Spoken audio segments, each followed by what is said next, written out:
Okey, Assalamualaikum warahmatullahi wabarakatuh. Kita tengok soalan nombor 3. Okey, nombor 3, dia lain sikit daripada apa yang kita belajar sebelum ni. Okey, yang pertama, Mama Z nak suruh pelajar berhati-hati untuk soalan jenis macam ni kalau ada. Tapi Mama Z akan buat sedikit perubahan lah. So, soalan pertama dia nak state the dependent and independent variable. Yang ini tajuk 6. Okey, jadi pelajar kena baca dulu soalan pokok. Okey, kita tengok kat sini dia kata dia nak wish to show that running can. Dia nak buat kajian tentang running can help reduce weight. Dia nak berlari tu boleh mengurangkan berat badan. Dia nak buat kajian iaitu. Kemudian dia ambil 10 sukarelawan. Okey. Kemudian kat sini kita nak tengok jawapan dia. Dia punya susunan tu dia kat sini dia kata total number of minute. Okey, number of minute dia lari dalam tempoh seminggu dan berat badan yang berkurang berapa. Okey. So, table kat bawah ni kita kena tengok betul-betul. Kalau ikutkan, dia nak kaji tentang berapa minit larian, masa untuk dia lari itu seminggu. Kemudian berapakah berat badan yang berkurang tu. Jadi kalau kita tengok ayat, dia kata state the dependent variable. Dependent ni bergantung. Independent tidak bergantung. So sebenarnya kita jawab soalan A dulu. Untuk jawapan A, jawapannya ialah dependent variable merujuk kepada weight loss. Itu dependent variable. Kemudian independent variable adalah merujuk kepada total time per week. Okey, jadi Mama Z nak ingatkan pelajar, sebenarnya kalau ikutkan table ni, yang ini sepatutnya duduk belah atas. Iaitu sepatutnya duduk belah atas. So, yang ke atas tu merupakan time. 168, 285, 256, 222, 288, 360, 352, 261, 275, 276. Iaitu yang kita biasa buat sebelum ni. Yang di atas itu merupakan independent variable. Dia yang menyebabkan orang lain berubah. Okey? Jadi Mama Z nak betulkan di sinilah. Takut-takut pelajar salah masuk nilai ni dalam kalkulator. Okey, itu yang pertama. Kita dah jawab soalan A. Kita nak jawab soalan B, jadi Mama Z perlu masukkan data ni dalam kalkulator. Okey, so kita ambil sekejap kalkulator kita.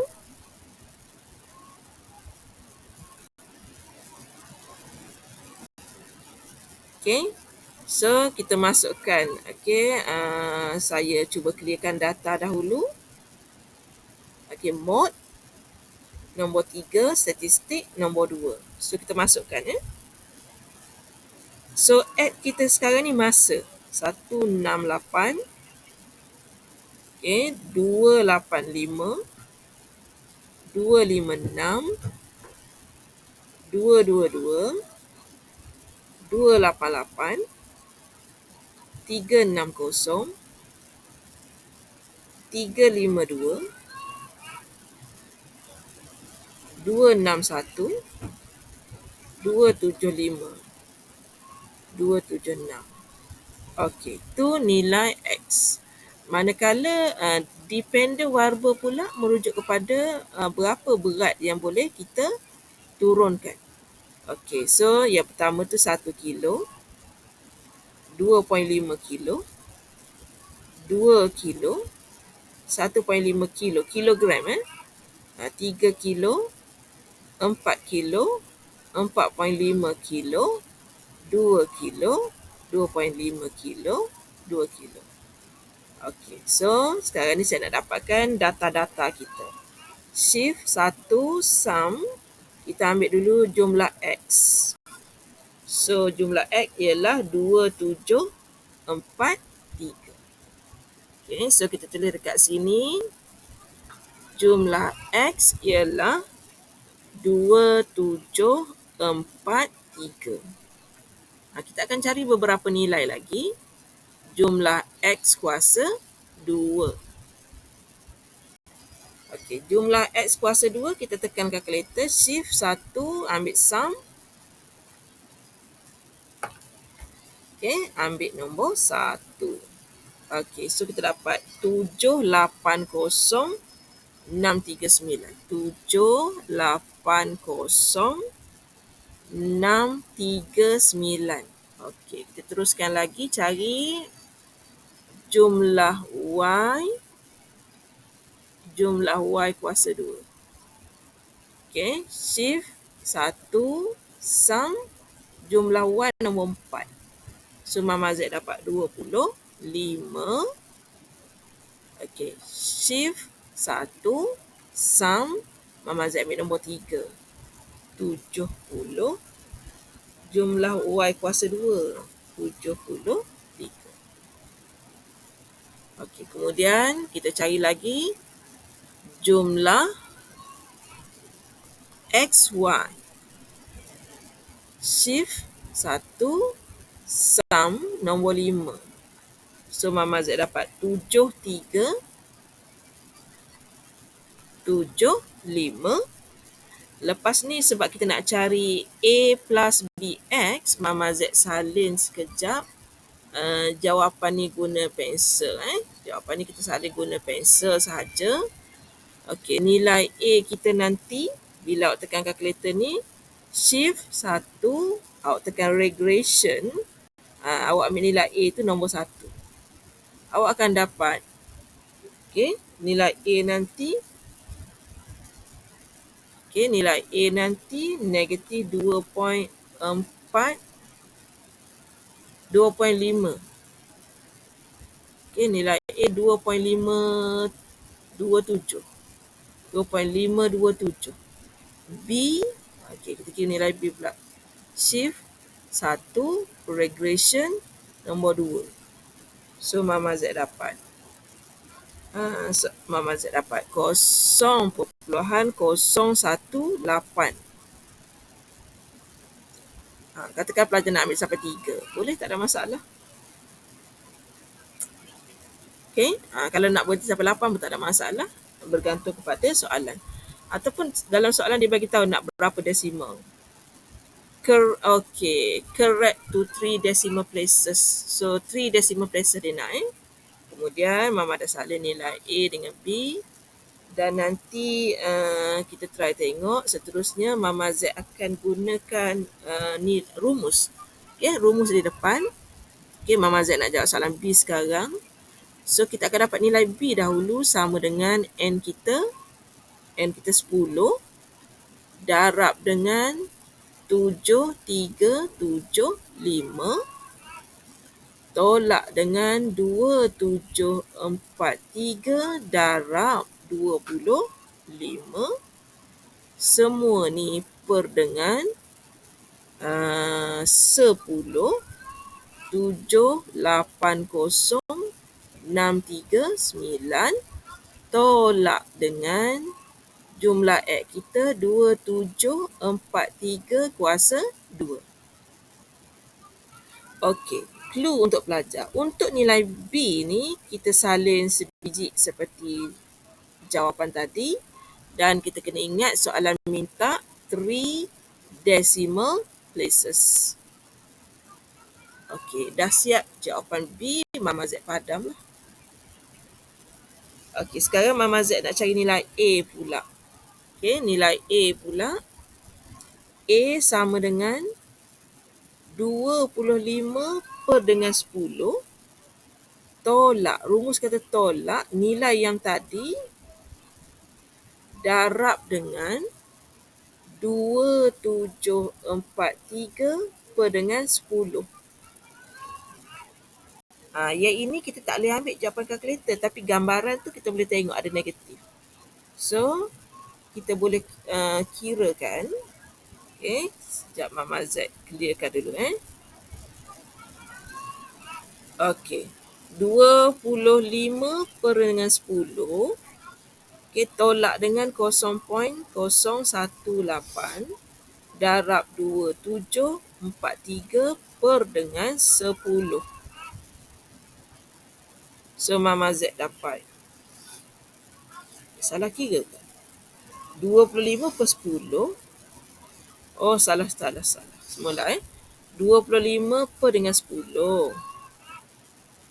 Tolak dengan 0.018 darab 2743 per dengan 10. So, Mama Z dapat sama dengan negatif 2.437. Okay. Mama Z terpaksa ambil 3 decimal places kerana kehendak soalan. Okay, kemudian kita tengok lagi sekali soalan B ni. Dia nak kita tulis dalam bentuk Y toncit. Jadi kita kena ikut soalan. Y toncit ni sama dengan A tambah dengan 0.0118X. Itu nilainya. Kemudian soalan tanya, hence interpret the value of B. Dia tanya nilai B.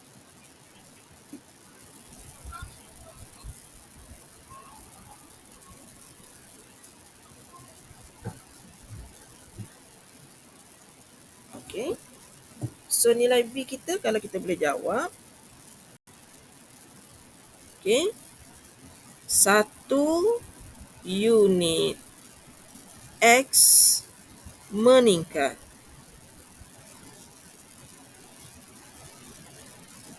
Okay. So berat badan kita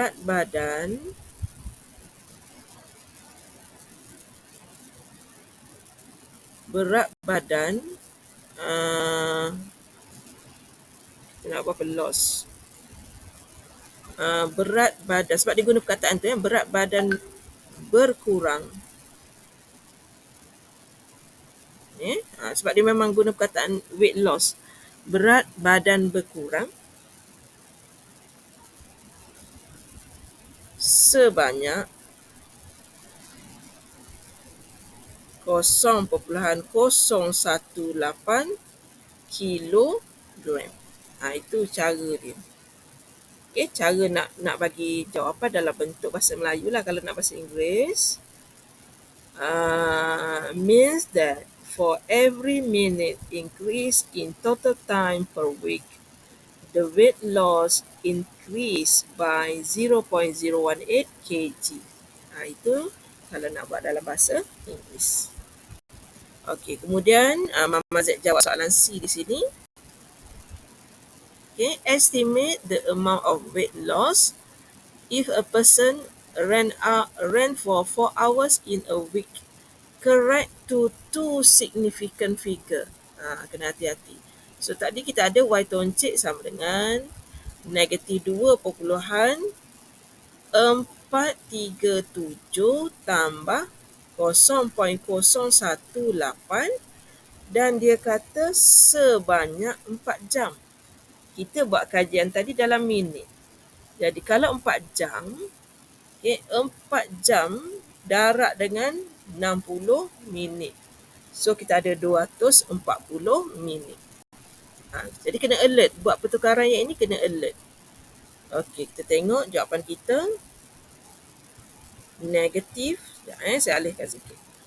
Negatif 2.437 tambah 0.018 dan kita ganti dengan nilai X dengan 240. Jadi pelajar akan dapat 1.883 tapi dia nak two significant figure. Jadi jawapannya mula-mula 1.883. Jadi dia nak two significant figure, dia akan jadi 1.9 kg. Tu kena hormat apa soalan minta tu, kita ikut. Tu dia soalan nombor 3. Okay, next kita tengok soalan nombor 4. Okay, soalan nombor 4 kita.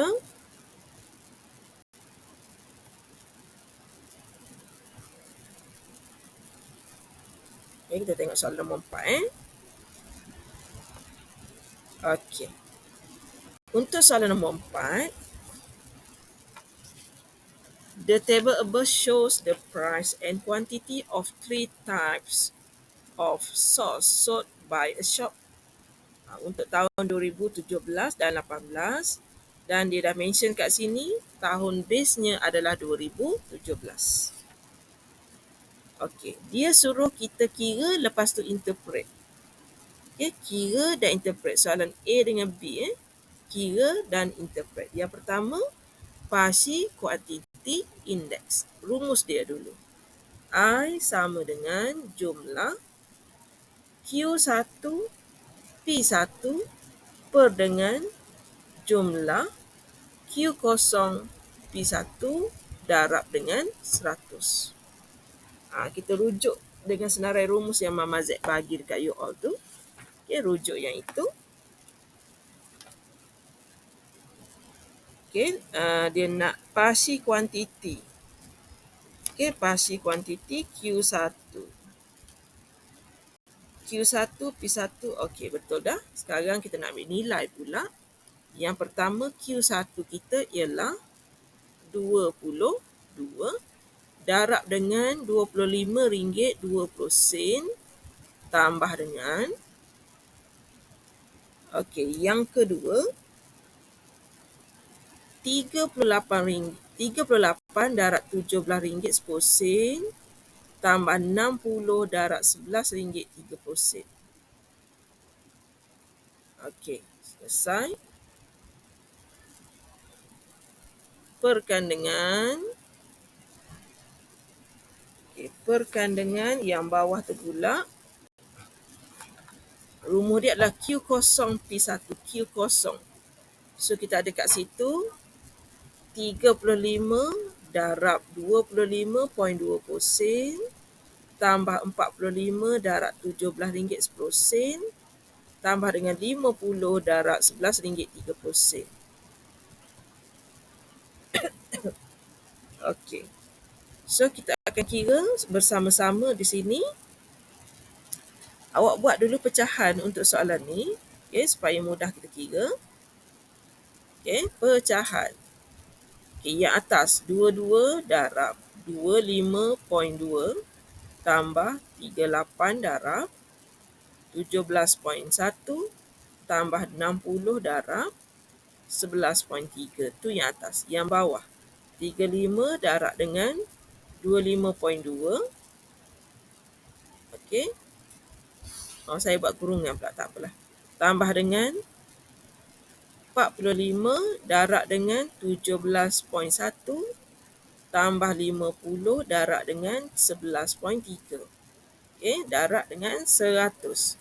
So, Mama Z akan dapat jawapannya ialah 8491. 84.918. Double check. 84.918. Okey, ini jawapan kita. Kemudian dia suruh kita interpret tentang yang ini. So tadi kita kaji tentang kuantiti, jadi jawapannya ialah the quantity decrease by, nak tahu berapa, kita ambil kalkulator, 100 kita tolak dengan 84.918. So tinggal lagi 15.08. 15.082%. Okay, the quantity decreased by 15.082% compared to the base year. To the base year. Okay, itu soalan A.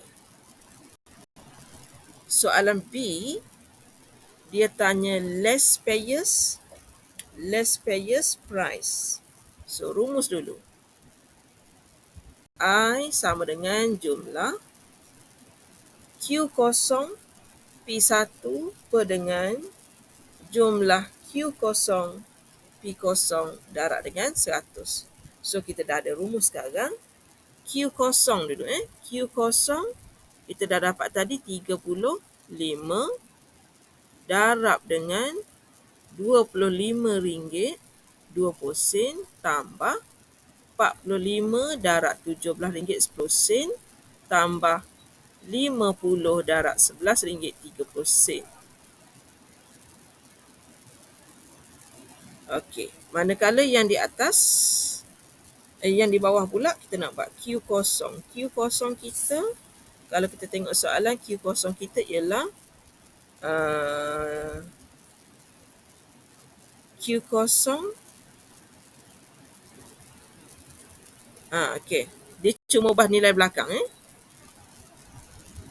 35, dia ubah RM23.60 tambah 45 darab dengan RM15.80 tambah dengan 50 darab RM10.50.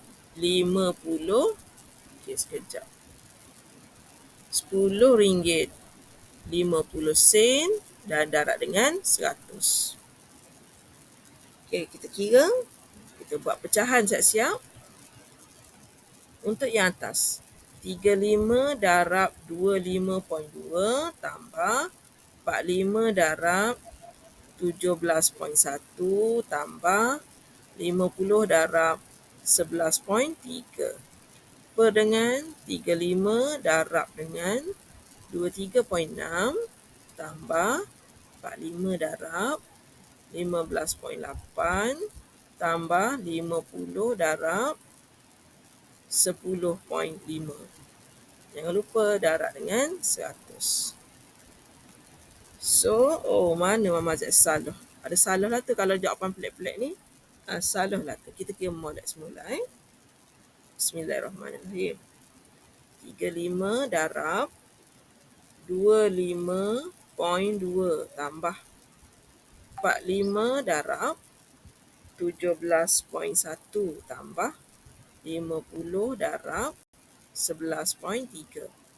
Yang bawah 35 darab 23.6 tambah 45 darab 15.8 tambah 50 darab 10.5. Darab dengan 100. Jadi jawapan kita 107493. 107493. Dan soalan ni minta kita interpret juga. Oleh kerana dia tentang price, jadi kita jawab kat sini adalah the price.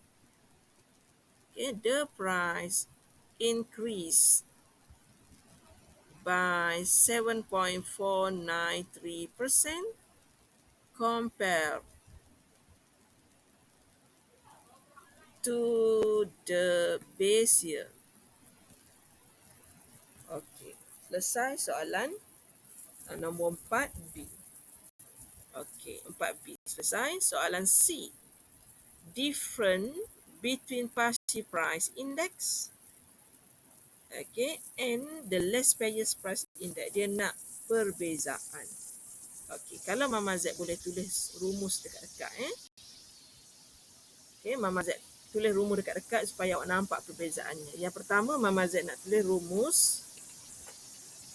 Rumus untuk Parsi quantity. Sekejap.